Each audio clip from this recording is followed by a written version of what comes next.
बहू का आत्मसम्मान। कमरे में फैली मिट्टी की भीनी खुशबू और टेक्सटाइल रंगों की हल्की सी महक कनिका के लिए किसी इत्र से कम नहीं थी। वह पिछले 15 दिनों से सिल्क की उस खास साड़ी पर बारीक मधुबनी पेंटिंग निखार रही थी। यह केवल एक वस्त्र नहीं था, बल्कि कनिका के बुटीक कलाकृति का अब तक का सबसे महत्वाकांक्षी प्रोजेक्ट था। शहर की पूर्व नगर पालिका अध्यक्ष की पत्नी ने इसे विशेष ऑर्डर पर बनवाया था, जिसे अगली सुबह सौंपना था। कनिका ने अपनी कमर सीधी की और ब्रश को पानी में डुबोया। साड़ी के पल्लू पर उभरा मयूर अब जैसे सांस ले रहा था। बस आखिरी आउटलाइन बाकी थी। उसने घड़ी पर नजर डाली। शाम के 4 बज रहे थे। कनिका, अरे ओ कनिका! सासू माँ सावित्री देवी की आवाज नीचे हॉल से गूंजी। कनिका ने सावधानी से साड़ी को सूखने के लिए टेबल पर फैलाया। उस पर एक हल्का मलमल का ढक्कन डाला ताकि धूल न बैठे और कमरे का दरवाजा सटाकर नीचे चली गई। नीचे हॉल में उसकी ननंद मीनल बैठी थी। मीनल पास की ही सोसाइटी में रहती थी और अक्सर शाम की चाय यहीं पीती थी। नमस्ते दीदी, कनिका ने मुस्कुराते हुए कहा। नमस्ते भाभी। अरे तुम तो आजकल ईद का चांद हो गई हो, ऊपर कमरे से निकलती ही नहीं। मीनल ने हंसते हुए उल्लाहना दिया।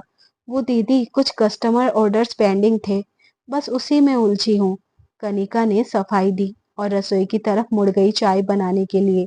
चाय बनाते वक्त कनिका को याद आया कि उसके पास साड़ी की पैकिंग के लिए गोल्डन रिबन खत्म हो गया है। उसने सोचा चाय देकर वह पास के बाजार से रिबन ले आएगी। तब तक साड़ी का रंग भी सेट हो जाएगा। चाय और नाश्ता परोसने के बाद कनिका ने सावित्री देवी से कहा, माँ जी, मैं जरा नुक्कड़ वाली दुकान से रिबन लेकर आती हूँ। 10 मिनट में लौट आऊंगी। हाँ हाँ जा। मीनल तो बैठी है अभी, सावित्री देवी ने बेपरवाही से कहा। कनिका निश्चिंत होकर चली गई। उसे क्या अंदाजा था कि ये 10 मिनट उसके धैर्य और आत्मसम्मान की परीक्षा बनने वाले हैं। जब कनिका बाजार से लौटी तो उसे घर के बाहर मीनल की कार नहीं दिखी। शायद जल्दी चली गई होंगी। उसने सोचा। वह गुनगुनाते हुए सीढ़ियां चढ़कर अपने वर्क स्टूडियो, जो उसका बेडरूम भी था, में पहुंची। दरवाजा खोलते ही उसके पैरों तले जमीन खिसक गई। टेबल खाली थी। वह मलमल का कपड़ा जमीन पर बिखरा पड़ा था। रंग की डिब्बियां खुली थी और वह नीलमणि साड़ी वहां नहीं थी। कनिका का दिल जोर से धड़कने लगा। उसने इधर उधर देखा, कहीं हवा से उड़ गई हो। नहीं, भारी सिल्क की साड़ी थी। उसने बाथरूम, अलमारी, हर कोना छाना, साड़ी गायब थी। वह बदहवास होकर नीचे भागी। माँ जी, माँ जी! सावित्री देवी टीवी पर भजन सुन रही थी। क्या हुआ बहू, क्यों चिल्ला रही हैं? माँ जी, मेरी साड़ी, वो जो टेबल पर रखी थी, नीले रंग की पेंटिंग वाली, वो कहाँ है? आपने देखी? कनिका की आवाज कांप रही थी। सावित्री देवी ने माथे पर शिकन लाते हुए कहा, अरे, आज शाम को इसके पति के बॉस की पार्टी है। बेचारी कह रही थी कि उसके पास पहनने को कुछ नया नहीं है। जब मैं उससे ऊपर तेरे कमरे में पानी की बोतल रखने के लिए ले गई, तो उसकी नजर उस साड़ी पर पड़ी। उसे बहुत पसंद आई। उसने कहा, भाभी के पास तो ऐसी बहुत है, यह मैं पहन लेती हूँ, तो मैंने दे दी। कनिका का गला सूख गया। माँ जी, आपने दे दी, मुझसे बिना पूछे? माँ जी, वो मेरी पहनने वाली साड़ी नहीं थी, वो एक क्लाइंट का ऑर्डर था। 50,000 रुपए की साड़ी थी वो, जिसे मुझे कल सुबह डिलीवर करना है। और सबसे बड़ी बात, वो अभी पूरी तरह सूखी भी नहीं थी। कनिका की आंखों में आंसू आ गए। सावित्री देवी का चेहरा थोड़ा सख्त हो गया। अपनी गलती मानने की बजाय उन्होंने वही पुराना तर्क दिया जो सदियों से इस देश की बहुओं को चुप कराने के लिए इस्तेमाल होता आया है। उन्होंने मुंह बनाकर कहा, अरे तो क्या हो गया बहू, तुम्हारी ननंद ही तो ले गई है तुम्हारी साड़ी, कोई गैर नहीं। घर की बात घर में ही है। अब क्या एक साड़ी के लिए अपनी ननंद से लड़ोगी? बना देना उस क्लाइंट के लिए दूसरी। दूसरी? माँ जी, उसे बनाने में 15 दिन लगे हैं और वो अभी गीली थी। अगर मीनल दीदी ने उसे पहना और रंग फैल गया तो मेरी मेहनत, मेरा पैसा, मेरी साख सब बर्बाद हो जाएगा। कनिका अब रो रही थी। तू तो राय का पहाड़ बना रही है। वो पहनकर पार्टी में ही तो जा रही हैं। कौन सा युद्ध लड़ने जा रही हैं? कल सुबह वापस कर देगी। प्रेस करके दे देना अपने ग्राहक को। सावित्री देवी ने बात खत्म करनी चाही और फिर से टीवी की आवाज तेज कर दी। कनिका वहीं सीढ़ियों पर बैठ गई। यह केवल साड़ी की बात नहीं थी, यह सीमा रेखा की बात थी। यह उस सोच की बात थी जो मानती है कि बहू की हर चीज, उसका समय, उसका हुनर, उसकी संपत्ति ससुराल वालों की सार्वजनिक जागीर है। अगर वह साड़ी कनिका की अपनी होती तो शायद वह एक बार को बर्दाश्त कर लेती, लेकिन वह उसका काम था, उसका प्रोफेशन था। उसने घड़ी देखी। शाम के 6 बज रहे थे। पार्टी 8 बजे शुरू होनी थी। मीनल का घर आधे घंटे की दूरी पर था। कनिका ने अपने आंसू पोंछे। उसने फोन निकाला और मीनल को कॉल किया। घंटी बजती रही लेकिन फोन नहीं उठा। 2 बार 3 बार सावित्री देवी ने उसे घूर कर देखा। क्यों परेशान कर रही है उसे? तैयार हो रही होगी बच्ची। कनिका ने कोई जवाब नहीं दिया। उसने अपना पर्स उठाया और स्कूटी की चाबी ली। कहाँ जा रही हैं इस वक्त? सावित्री देवी ने कड़क कर पूछा। अपनी साड़ी लाने। कनिका की आवाज में अब कंपन नहीं, एक अजीब सी दृढ़ता थी। पागल हो गई हैं क्या? घर जाकर साड़ी मांगेगी? मेरी नाक कटवाएगी समधियों के सामने? खबरदार! जो एक कदम बाहर निकाला। सावित्री देवी सोफे से उठ खड़ी हुई। कनिका रुकी। उसने पलटकर अपनी सास को देखा। माँ जी, अगर यह साड़ी मेरी होती तो मैं आपकी नाक के लिए अपनी खुशी कुर्बान कर देती, लेकिन यह साड़ी मेरी जिम्मेदारी है। मैंने किसी से वादा किया है और पेशे में वादा की अहमियत रिश्तों के लिहाज से कहीं अधिक होती है। अगर मीनल दीदी ने वो गीली साड़ी पहन ली तो वो खराब हो जाएगी। तब आपकी नाक बचे न बचे, मेरा करियर जरूर खत्म हो जाएगा। कनिका तेज कदमों से बाहर निकल गई। सावित्री देवी पीछे से चिल्लाती रही, लेकिन कनिका ने स्कूटी स्टार्ट की और हवा से बातें करने लगी। रास्ते भर उसका दिमाग भन्ना रहा था। उसे याद आ रहा था कि कैसे शादी के बाद उसकी हर चीज पर मीनल का अधिकार जमाया जाता था। उसकी नई लिपस्टिक, उसके गहने, उसके महंगे शॉल, अरे ननंद ही तो हैं, कहकर ले लिए जाते थे और फिर या तो वापस नहीं आते थे या खराब हालत में मिलते थे। कनिका चुप रहती थी, संस्कार के नाम पर। लेकिन आज आज बात उसके अस्तित्व की थी। आधे घंटे बाद वह मीनल के घर के बाहर थी। उसने घंटी बजाई। मीनल की सास ने दरवाजा खोला। अरे कनिका, तुम इस वक्त? सब ठीक तो हैं? नमस्ते आंटी जी, सब ठीक है। मीनल दीदी हैं? हाँ, ऊपर अपने कमरे में तैयार हो रही हैं। जाओ, उन्होंने कहा। कनिका सीढ़ियां चढ़कर ऊपर पहुंची। दरवाजा आधा खुला था। मीनल आईने के सामने खड़ी थी। उसने वही नीलमणि साड़ी पहन रखी थी। वह पल्लू की प्लीट्स बना रही थी। कनिका की सांस अटक गई। उसने गौर से देखा। शुक्र है पैंट पूरी तरह सूखा नहीं था, पर मीनल के हाथ पर हल्का नीला रंग लग गया था, जिसे मीनल ने अभी नोटिस नहीं किया था। दीदी, कनिका ने हाँफते हुए पुकारा। मीनल चौंक कर मुड़ी। अरे भाभी, तुम यहाँ? देखो ना कितनी सुंदर लग रही है यह साड़ी। फिटिंग भी गजब की आई है। माँ ने बताया नहीं तुम्हें? कनिका कमरे में दाखिल हुई और सीधे मीनल के पास गई। दीदी, प्लीज इसे अभी उतार दीजिए। मीनल का चेहरा उतर गया। क्या भाभी, तुम साड़ी वापस लेने आई हो? इतनी छोटी सी बात के लिए? मुझे लगा तुम मुझे तैयार करने आई हो। दीदी, यह मेरी साड़ी नहीं है, यह एक क्लाइंट का ऑर्डर है। इस पर पैंट अभी गीला है। देखिए अपने हाथ। कनिका ने इशारा किया। मीनल ने अपने हाथ देखे। उंगलियों पर नीला रंग लगा था। ओह, यह तो कच्चा रंग है। तुमने बताया क्यों नहीं? बताने का मौका ही कहाँ दिया आपने या माँ जी ने? आपने बिना पूछे उठा ली। कनिका ने सपाट स्वर में कहा। दीदी प्लीज, इसे उतारिए। अगर इस पर एक भी दाग लग गया या सिलवट गलत पड़ गई तो मैं इसे बेच नहीं पाऊंगी। 50,000 का नुकसान होगा मेरा।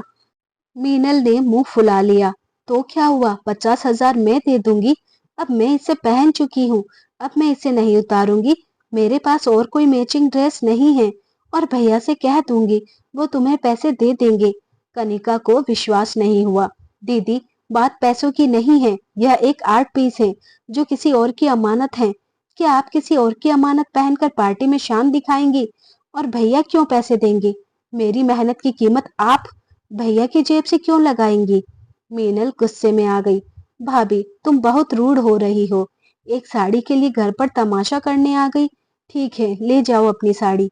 आज के बाद मैं तुम्हारे घर से पानी भी नहीं पीऊंगी। मीनल गुस्से में वॉशरूम गई और 5 मिनट में साड़ी उतारकर उसे बेतरतीब ढंग से मोड़कर कनिका के हाथ में थमा दी। लो और खुश रहो। बता दूंगी माँ को कि उनकी बहू कितनी कंजूस है। कनिका ने साड़ी को बहुत प्यार से खोला, चेक किया। शुक्र है कोई बड़ा नुकसान नहीं हुआ था। बस एक जगह हल्का सा धब्बा था जिसे वह ठीक कर सकती थी। उसने साड़ी को सलीके से तह किया। दीदी, कनिका ने जाने से पहले कहा, आप मुझे कंजूस कहिए या स्वार्थी, मुझे फर्क नहीं पड़ता। लेकिन एक बात याद रखिएगा, मेरा बुटीक मेरी पूजा की जगह है। वहां रखा सामान प्रसाद है, नहीं कि कोई भी उठा ले जाए। अगली बार अगर आपको कुछ चाहिए हो तो प्लीज मुझसे मांगिएगा। मेरे काम को चोरी मत कीजिएगा। कनिका वहां से निकल आई। मीनल पीछे सन्न रह गई। उसे पहली बार अपनी शांत और दब्बू भाभी का यह रूप देखने को मिला था। जब कनिका घर पहुंची तो रात के 8 बज चुके थे। उसके पति साहिल भी ऑफिस से आ चुके थे। घर का माहौल तनावपूर्ण था। सावित्री देवी ने साहिल को नमक मिर्च लगाकर सारी बात बता दी थी कि कैसे कनिका ने मीनल के घर जाकर बेइज्जती की। साहिल सोफे पर बैठा था, चेहरा गंभीर था। कनिका अंदर आई, हाथ में साड़ी का पैकेट था। कनिका, यह क्या तमाशा है? साहिल ने पूछा। माँ कह रही है तुम मीनल के घर गई थी साड़ी छीनने। क्या कमी रखी है मैंने जो तुम्हें चंद रुपयों के लिए रिश्तों की धज्जियां उड़ानी पड़ी? कनिका ने पैकेट टेबल पर रखा। वह थकी हुई थी, लेकिन हारी हुई नहीं। साहिल, यह साड़ी 50,000 की है। कनिका ने शांत स्वर में कहा। तो मैं दे देता 50,000। मीनल को रोते हुए छोड़ आई तुम? साहिल चिल्लाया। कनिका ने एक गहरी सांस ली। साहिल, अगर कल तुम्हारे ऑफिस से कोई फाइल तुम्हारे जीजाजी उठाकर ले जाए और कहे कि साले की ही तो है, तो क्या तुम उन्हें ले जाने दोगे? क्या तुम कहोगे कि अरे फाइल ही तो है, दूसरी बना लूंगा? साहिल चुप हो गया। नहीं ना, क्योंकि वह तुम्हारा काम है। यह साड़ी मेरा काम है। साहिल, यह मेरा प्रोफेशन है। माँ जी और मीनल दीदी को लगता है कि मैं घर में बैठकर टाइम पास करती हूँ, इसलिए मेरे काम की कोई इज्जत नहीं है। अगर यह मेरी अलमारी की साड़ी होती तो मैं हंस कर दे देती, पर उन्होंने मेरे क्लाइंट का सामान उठाया। यह चोरी है साहिल, हक नहीं। सावित्री देवी बीच में बोल पड़ी। देख रहा है साहिल, कैसे जुबान लड़ा रही है। अरे, ननंद का हक होता है भाभी के सब कुछ पर। हक इज्जत और प्रेम से मिलता है माँ, जबरदस्ती से नहीं। कनिका ने पहली बार सावित्री देवी की आंखों में आंखें डालकर कहा। आप चाहती थी कि मैं एक आदर्श बहू बनकर चुप रहूं और अपना नुकसान करवा लूं, लेकिन आज अगर मैं चुप रहती तो कल मीनल दीदी मेरे बुटीक से गले के पैसे भी उठा ले जाती और आप कहती कि ननंद ही तो है। कहीं ना कहीं तो लकीर खींचनी ही पड़ती है ना। मैंने आज खींच दी। साहिल ने साड़ी की तरफ देखा, फिर कनिका के चेहरे की तरफ। उसे कनिका की आंखों में वह थकान और अपमान दिखा जो उसने पिछले कुछ घंटों में झेला था। उसे अपनी गलती का एहसास हुआ। वह भूल गया था कि कनिका सिर्फ उसकी पत्नी नहीं, एक बिजनेस वूमन भी है। साहिल उठा और अपनी माँ के पास गया। माँ, कनिका सही कह रही है। हम उसके काम को घर का काम समझकर हल्के में ले रहे हैं। यह प्रोफेशनल मामला है। मीनल की गलती है कि उसने बिना पूछे किसी और का ऑर्डर उठाया, और आपकी गलती है कि आपने उसे बढ़ावा दिया। सावित्री देवी अवाक रह गई। बेटा भी बहू की बोली बोल रहा था। और कनिका? साहिल ने मुड़कर कहा। सॉरी, मुझे पहले पूरी बात समझनी चाहिए थी। तुमने सही किया। अपनी मेहनत की कमाई और अपने प्रोफेशनल इज्जत के लिए खड़ा होना गलत नहीं है। कनिका की आंखों से एक आंसू लुढ़क गया, जिसे उसने तुरंत पोंछ लिया। उस रात कनिका ने देर रात तक जाग कर उस साड़ी के हल्के धब्बे को ठीक किया। अगली सुबह जब उसने क्लाइंट को साड़ी सौंपी और उन्होंने उसकी तारीफ की, तो कनिका को लगा जैसे उसने कोई जंग जीत ली हो। शाम को मीनल का फोन आया। कनिका ने झिझकते हुए उठाया। भाभी, मीनल की आवाज धीमी थी। पार्टी में कल मेरी एक दोस्त ने वैसी ही हैंड पेंटेड साड़ी पहनी थी।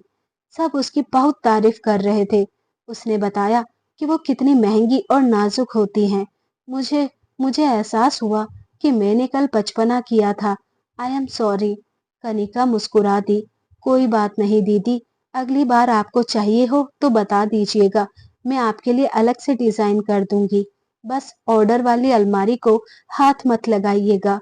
मीनल हंस पड़ी। हॉल में बैठी सावित्री देवी ने यह बातचीत सुनी। वह समझ गई थी कि अब वह पुराना जमाना नहीं रहा, जहां ननंद की खुशी के लिए बहू की अस्मिता की बलि दी जा सके। बहू अब केवल बहू नहीं थी, वह एक व्यक्ति थी जिसका अपना दायरा, अपना काम और अपना सम्मान था। और उस दायरे में घुसने के लिए रिश्ते का पास नहीं, बल्कि इज्जत की अनुमति चाहिए थी। उस दिन के बाद से कनिका के स्टूडियो का दरवाजा कभी भी बिना खटखटाए नहीं खुला, क्योंकि उस दिन कनिका ने अपनी साड़ी ही नहीं, अपना खोया हुआ आत्मसम्मान भी वापस पा लिया था। तो दोस्तों, ये थी आज की कहानी। अच्छी लगी हो तो लाइक शेयर करें। धन्यवाद।